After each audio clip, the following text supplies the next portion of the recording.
तर नमस्कार मित्रांनो, आज आपल्या नवीन व्हिडिओमध्ये पुन्हा एकदा तुमचे हार्दिक स्वागत. तर मित्रांनो, तुम्हाला माहिती किराणा मिस्त्री असो किंवा रोल मिस्त्री असो, आम्ही दोघंही तुम्हाला पूर्ण घराची म्हणजे पायापासून असेल तर पार शेवट पूर्ण घर फायनल होईपर्यंत आम्ही तुम्हाला प्रत्येक अपडेट देत असतो घराच्या विषयी. तर तुमचं घर कसं केलं पाहिजे आणि कसं तुमचं चांगलं होईल, सोय कशी चांगली होईल.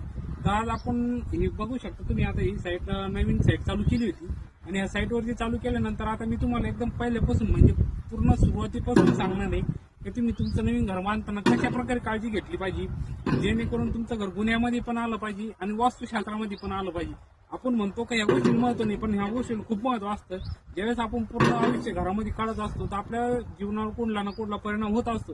तर आपल्यासोबत राहुल मिस्त्री आहेत. तर राहुल मिस्त्री आपल्याला सांगतील की मारकूट टाकायचं काय मला याच्यावर सगळ्यात महत्वाचा मेन पॉईंट असतो. तर आपण कुठल्या प्रकारे काळजी घेतली पाहिजे. तर राहुल मिस्त्री नमस्कार. नमस्कार. तर राहुल मिस्त्री आता आपल्या मित्रांना एकदम व्यवस्थित सांगून द्या आणि एकदम सोप्या भाषेत सांगायचं, त्यांना समजणार असेल की ज्यावेळेस तुम्ही आता नवीन घराचं काम चालू करशाल तर मारकूट टाकण्याच्या वेळेस आपण कुठली काळजी घेतली पाहिजे. सर्वात प्रथम आपण आहे ना प्लॅनिंगचे मालकाच्या हिशोबाने आहे ना डन करायचं आहे. बरं. डन केल्यानंतर ज्यावेळेस आपण आता ग्रामीण भागात आहे ना पूर्ण दिशेत घेणं गरजेचं आहे, जे करून आपली कंपास म्हणजे होका यंत्रात घेणं गरजेचं आहे. बरोबर. जेणेकरून आपली दिशा ही पूर्व दिशा ही क्लिअर आली पाहिजे. त्यानंतर पूर्व दिशेत आपण होका यंत्र घेतल्यानंतर आहे ना अशी बाउंड्री ठोकून घेणे, जेणेकरून आपलं जे मार्कोट आहे हे गुन्ह्यात चुकणार नाही आणि जे तुम्ही मेन पॉईंट मारशाल ते शेवटपर्यंत ते पॉईंट टिकत राहते, ते हलत नसतं. जर आपण साधे गज ठोकून जर केले तर ते हलून जात्या, जे शिकणे किंवा खाणार पण ते पूर्ण चळून जाते. मग पण अशी बाउंड्री ठोकणं एकदम गरजेचं आहे, कारण आपण एवढा मोठा खर्च करतोय, बाउंड्री जर नाही ठोकेल तर त्या घराचा व्यर्थ येते. म्हणजे जो पूर्ण खर्च करतो आपण तो व्यर्थ जातो. म्हणजे असं काम चुकत नाही.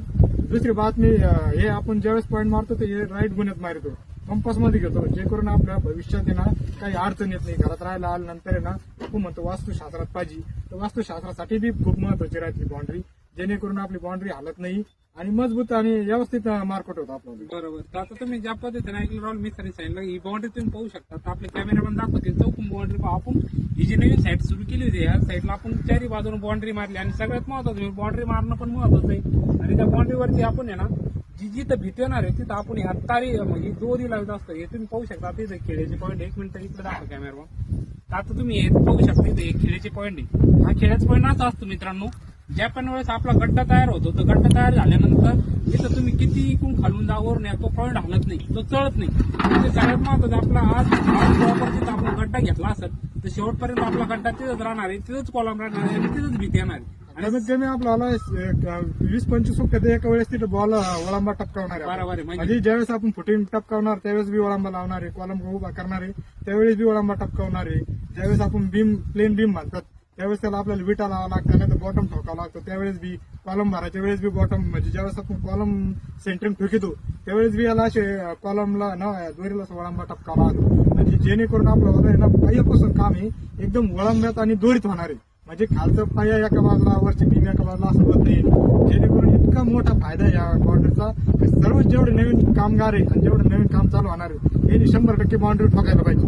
तर ठीक आहे मित्रांनो, आता राहुल मिस्त्री एकदम आपल्याला सोप्या भाषेत सांगितलं की बाउंड्रीचं महत्व किती, जेणेकरून तुमच्या पण घराचं जर काम चालू असलं तर तुम्ही पण आम्हाला कमेंट करून सांगा. तुम्ही जर बाउंड्री लावली असेल तर कमेंट करून सांगा. लावलेली आहे किरण मिस्त्री तर खूपच चांगलं आहे. आणि ज्यांनी पण लावली नसेल तर तुम्ही तुमच्या जे मिस्त्री असेल ठेकेदार असेल त्यांना पण विनंती करा का बाबा तुम्ही अशा प्रकारे जर बाउंड्री लावली तर आपल्या घराचा जो गुन्हा आहे तो हलणार नाही किंवा रॉंग होणार नाही, जेणेकरून आपल्याला भविष्यामध्ये काही कुठली अडचण येणार. तर मित्रांनो कमेंट करून नक्की सांगायचं आहे आपला हा व्हिडिओ कसं वाटला आणि तुमचे जेवढे मित्र असतील पाहुणे असेल ज्यांच्या घराचं काम चालू असेल ना त्यांच्यापर्यंत हा लय महत्वाचा व्हिडिओ हा शेअर करायला विसरू नका, जेणेकरून त्यांना पण मदत होईल ह्या व्हिडिओमुळे. तर मित्रांनो व्हिडिओ कसा वाटला ते पण मला सांगा. धन्यवाद.